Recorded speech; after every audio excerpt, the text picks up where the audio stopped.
Hey, howdy, hey, what is going on, you guys? Welcome back. Now, in today's video, we're actually going to be building something. To be honest, you probably saw it on the title and thumbnail.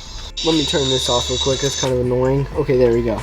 We are going to be building a cage, but not just any old cage. This is going to be a vivarium for isopods, but once again, not just any old vivarium. Also, if you see a pink light, it's from Mr. Blaze's cage. We actually redid that recently, and it looks super duper good. But anyway, we are going to be building a book vivarium, guys. You heard me right. We're going to be building a vivarium out of a book. As you can see, this is just a hollowed out portion. This is not a full book, but when it is full, it's going to be like that. And the book of choice we have is Gone with the Wind. Open your eyes and look at me.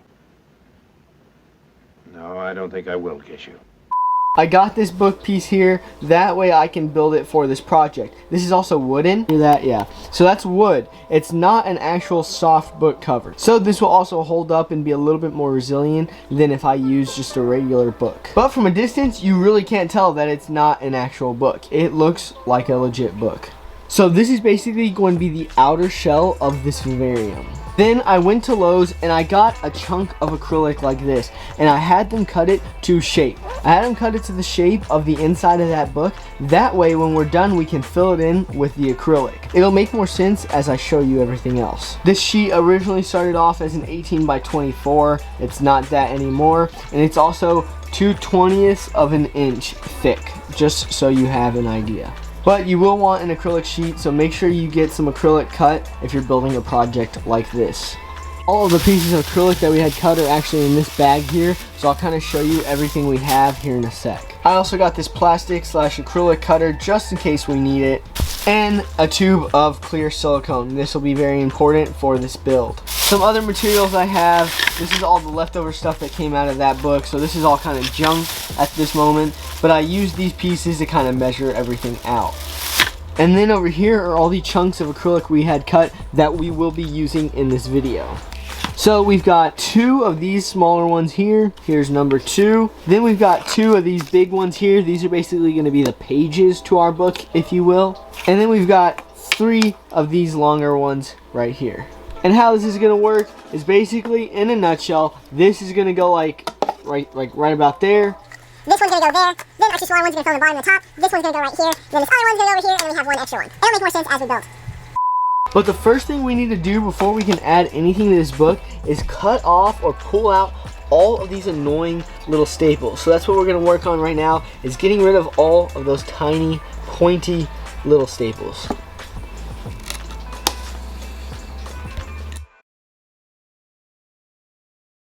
Okay, all the staples have been removed. It is nice and crispy clean all the way around. Now what I'm going to do is basically just start laying out the acrylic, seeing what I want to do, seeing how I want to angle everything. I may keep this piece in, or I may remove it. That's another thing I need to figure out. And then once I have a general idea, we'll move on from there. Okay, now you can kind of see a general idea of how I want to set this up. I think it'll look super cool once it's finished, but this is sort of what I decided to do. So of course, this is the front of the book. I will have this part here, this will be the bottom, and it'll be attached to here, and it'll be siliconed. And then we'll have a lid that you can like open off and on some way or another. And then this piece is just extra for now. But some of these pieces aren't fitting exactly perfect. When they're being cut, there were some edges that are kind of sticking out further than others. So what we're going to do is we're going to take those pieces that we need, we're going to take them outside, we're going to go ahead and sand them down real quick. We're going to sand them down and then see how much better they do or do not fit. Okay, we're going to try using this sander right here. Hopefully it'll work good. We can sand all the edges very quickly because there are some jagged points, and then once we do that, we'll move on from there.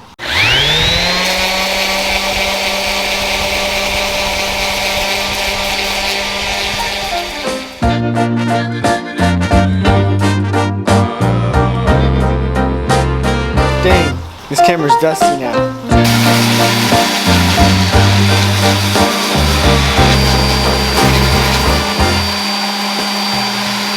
Okay, acrylic is cut. Now, let's head back inside. Alrighty, so the next thing we're going to do is we're going to hide this ugly brown cardboard looking color. We're going to use some black paint here, and we're basically just going to brush it over. We're just going to brush it on this side here and on this side. Let it dry for a couple of hours, then we'll come back and see how it's looking. The main thing is you want this paint to dry really well. You don't want to leave this paint wet and then build onto it, because it could either cause the whole cage to fall apart or it could be harmful to the animals inside, which will be isopods. So we're just going to paint, paint, paint, and go from there. I'm not a very good artist, but we'll do our best.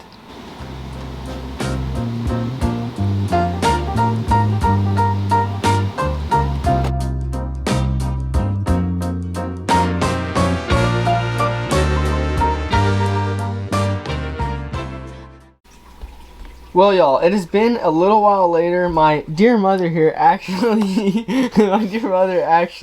did some more touching up on the background. So I painted it black, but then she added this really cool effect, which you'll be able to kind of see through the enclosure, especially on this side, of course. It looks super duper cool. I think it'll look good once we get the entire enclosure set up. But now what we're gonna do is we're gonna start laying our acrylic out and then getting ready to silicone it. So you can kind of see how it's going to look. First things first is we're actually going to silicone right down here. So without further ado, let's go ahead and get our silicone to open up and start building this enclosure. Ready? Look at this. So satisfying. And one more. Boom. And look at that crystal clear acrylic.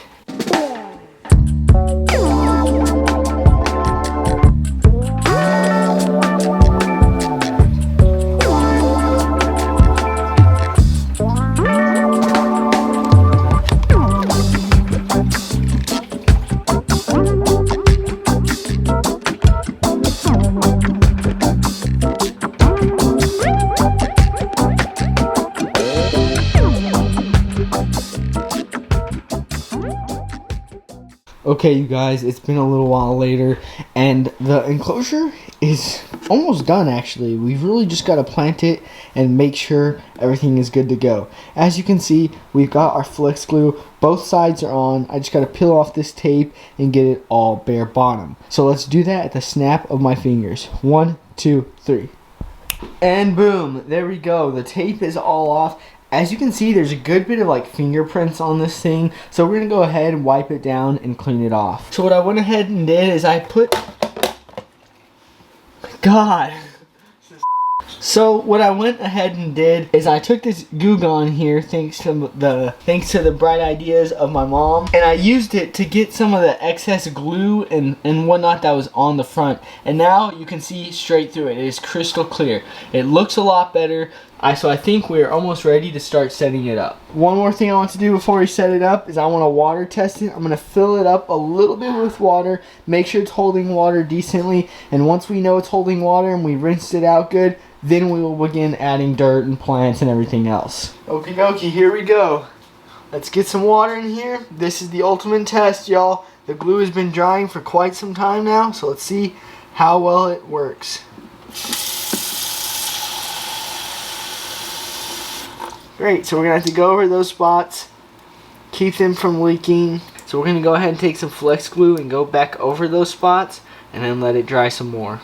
Well, y'all, it has actually been quite a while later. It's been almost a week later, and I've been just going back and forth with this enclosure. And after some time, I've actually got it to stop leaking. So this enclosure is now no longer leaking. I will say it was a pain in the butt to get this thing done and get this thing right, but now it's time to set it up. Okay, we are outside and it is time to start planting this book enclosure. Yes, it doesn't look like a book right now, but it will soon. And now, the number one most important thing we have to do first is add our drainage layer. We're just going to be using some of these pea pebbles here. We're just going to be using a few pea pebbles, and what we're going to do is fill them up on the bottom. Here we go.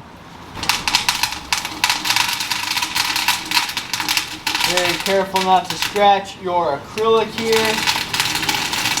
Now, once you've done that, we're actually going to go ahead and we're going to start cutting this mesh here. So we're going to cut it in about the length of course, our acrylic enclosure, and then we will set it in on top of the rocks. And voila, now it fits in quite perfectly. Now that we've got our drainage layer and we've got our mesh, we're actually going to start adding our substrate. We're going to do about 1 or 2 inches we're going to do about 2.5 to 3 inches of substrate to about this point here. That way the plants have plenty of room to grow. The first thing we're going to add are these worm castings here. We're going to sprinkle just a little bit across the bottom, just like so. Now we're going to add a couple sprinkles of sphagnum moss throughout the enclosure, just a little bit for extra humidity. Then we're going to add about a cupful of this Repti soil. I really like Repti soil for my bioactive setups, and it'll work good with everything else we've got going in.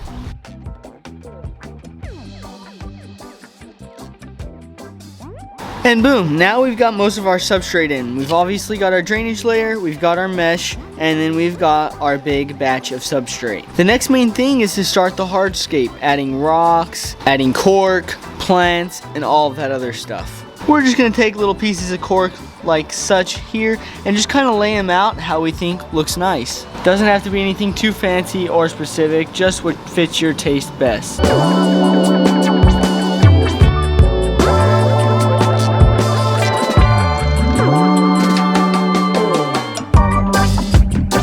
Okay y'all, I am actually looking at the vivarium right now, and it turned out pretty good. Now there's one more thing I need to do before we officially show it to you guys, and that is add isopods and springtails. So I'm going to go ahead and get some isopods and springtails, dump them in the vivarium, and then we'll check it out.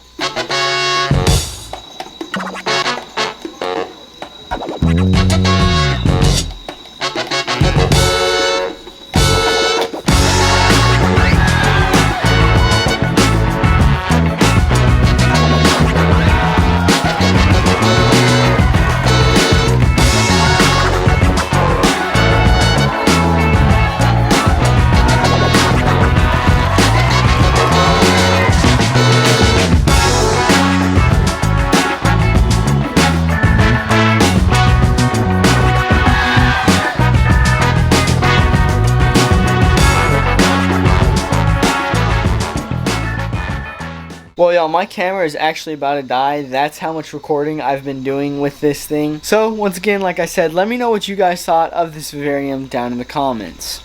And well y'all, that's pretty much it for today's video. Make sure to like, comment, subscribe. You guys know the drill. And without further ado, you guys, I'll see you all in the next one. Peace!